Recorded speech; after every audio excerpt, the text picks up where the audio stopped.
Hello friends, welcome to my channel MSc zoology IGNOU classes. Friends, आज के video में हम पढ़ेंगे सेल साइकिल कंट्रोल रेगुलेशन वाला जो हमारा चैप्टर चल रहा था। ठीक है, उसी का एक और नया टॉपिक जिसमें हमें क्या करना है, give a brief note on the control of the cell cycle. Cell cycle को कंट्रोल करने के लिए इस पर आपको एक ब्रीफ नोट लिखना है, राइट। तो चलिए स्टार्ट करते हैं आज की ये वीडियो। अगर वीडियो अच्छी लगे तो प्लीज़ वीडियो को लाइक एंड शेयर ज़रूर कीजिएगा। एंड फ्रेंड्स, हम यहाँ पर अपने जो भी जूलॉजी के कोर्सेज हैं उनके सारे टॉपिक्स वाइज जो हैं कवर करने की कोशिश कर रहे हैं कि जो भी बुक्स हैं उन सभी को हम जो भी उसके इम्पॉर्टेंट टॉपिक्स हैं उन्हें कवर कर लें। तो प्लीज़ प्लीज़ ज़्यादा से ज़्यादा सपोर्ट कीजिए ताकि आपको बेनिफिट मिल सके और आपके और सभी फ्रेंड्स को बेनिफिट मिल सके। तो चलिए स्टार्ट करते हैं आज की ये वीडियो।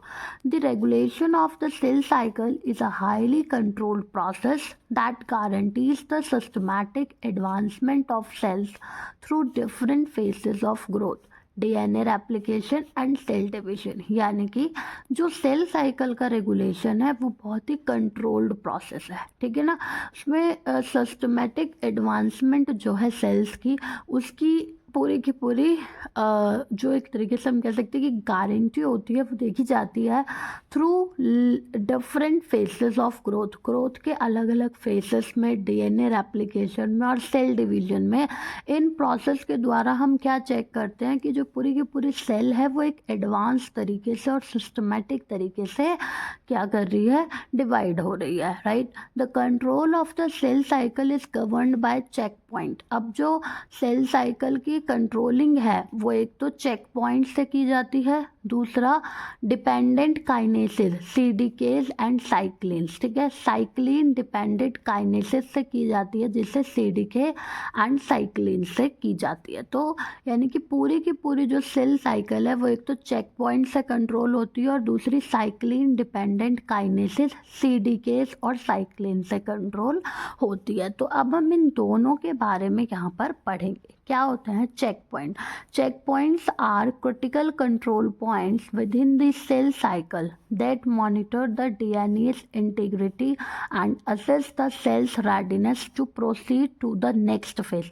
चेक पॉइंट जो होती हैं वो क्रिटिकल पॉइंट्स होते हैं सेल के अंदर, ठीक है। एक सेल साइकिल के अंदर कुछ क्रिटिकल पॉइंट्स जो होते हैं जो कि क्या करते हैं, डीएनए की इंटीग्रिटी को मॉनिटर करते हैं एंड क्या करते हैं, सेल्स की जो रेडीनेस होती है उसको असेस करते हैं क्या करने के लिए, नेक्स्ट फेज प्रोसीड करने के लिए, ठीक है। चेक पॉइंट्स जो होते हैं ये तीन मेन चेक पॉइंट्स होते हैं। पहला जो आपका चेक पॉइंट है that is G1 check point. G1 check point क्या करता है, मॉनिटर्स सेल ग्रोथ, सेल की ग्रोथ को मॉनिटर करेगा, डीएनए के डैमेज को मॉनिटर करेगा and energy resources before entering S phase. S phase में एंट्री से पहले ही वो एनर्जी के रिसोर्सेज को, डीएनए के डैमेज को क्या करेगा, चेक करेगा। G2 चेक पॉइंट क्या करता है, ensures proper chromosome duplication and DNA integrity before entering mitosis. Mitosis में एंटर से पहले ही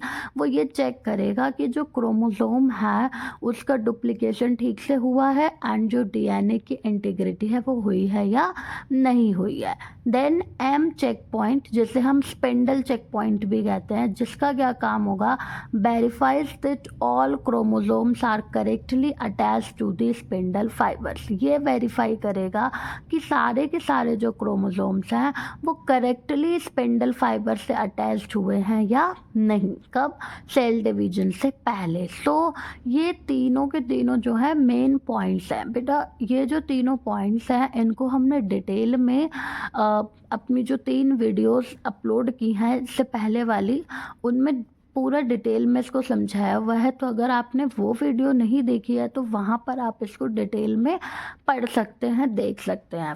उसका लिंक आपको डिस्क्रिप्शन में भी मिल जाएगा, प्लस इसकी पूरी एक प्लेलिस्ट है सेल साइकिल रेगुलेशन की, तो वहाँ पर आपको सारे टॉपिक्स मिल जाएंगे। तो चलिए अब चलते हैं next point, cyclin dependent kinesis यानी कि सीडीकेस पे।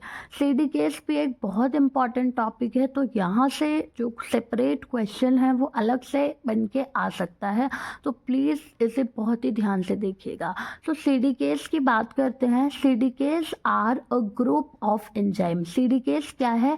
एंजाइम्स का ग्रुप है that have a crucial in function in controlling the progression of cell cycle. ठीक है, तो ये ऐसे एंजाइम्स का ग्रुप है जिनके पास बहुत इंपॉर्टेंट फंक्शंस होते हैं सेल साइकिल के प्रोग्रेशन को कंट्रोल करने के। ठीक है, they become active by attaching to cyclins. अगर ये जो एंजाइम्स हैं सीडी के ग्रुप के, ये साइक्लिन से अटैच हो जाए तो ये एक्टिव हो जाते हैं। और साइक्लिन्स क्या है? Proteins that vary in concentration throughout the cell cycle. ये कुछ प्रोटीन्स होते हैं जो कि कंसंट्रेशन में क्या करते हैं? वेरी करते हैं। कब? सेल साइकिल के जो दौरान। ठीक है, सीडी के activation initiates multiple essential processes for sale cycle advancement.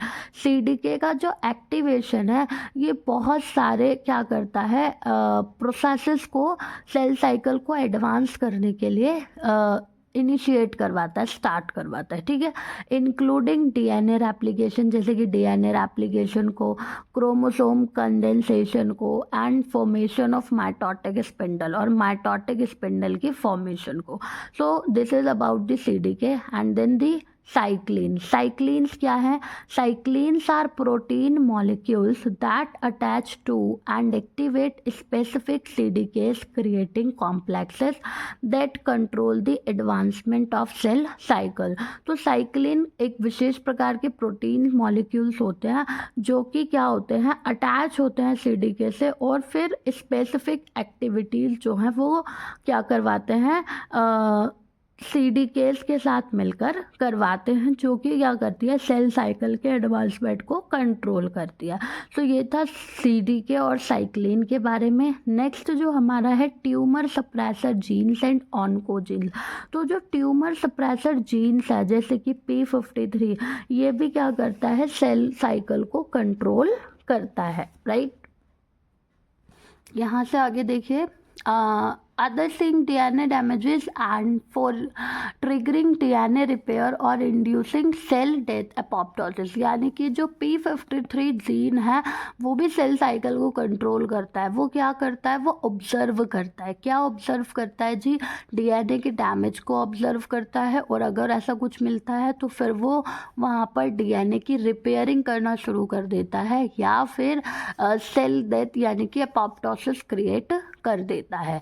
Oncogenes क्या करते हैं? ऑन्कोजीन्स जो होते हैं facilitate the progression of the cell cycle and can lead to unregulated cell proliferation. तो ये भी सेल साइकिल के प्रोग्रेशन को कंट्रोल करते हैं, और अगर उसका जो अनरेगुलेटेड सेल प्रोलिफरेशन है उसको भी कई बार बढ़ावा दे देते हैं। Right, growth factors and external signals की बात करें तो cell cycle control can be influenced by external signals from the cellular environment. यानी कि जो सेल साइकिल का कंट्रोल है वो एक्सटर्नल सिग्नल्स, बाहरी सिग्नल से भी होता है। ठीक है, जैसे कि सेल्यूलर एनवायरनमेंट की, वहाँ का सेल के पास का जो एनवायरनमेंट है वो किस टाइप का है, such as growth factor and hormones की, कैसे हार्मोन्स है, कैसे ग्रोथ फैक्टर्स है।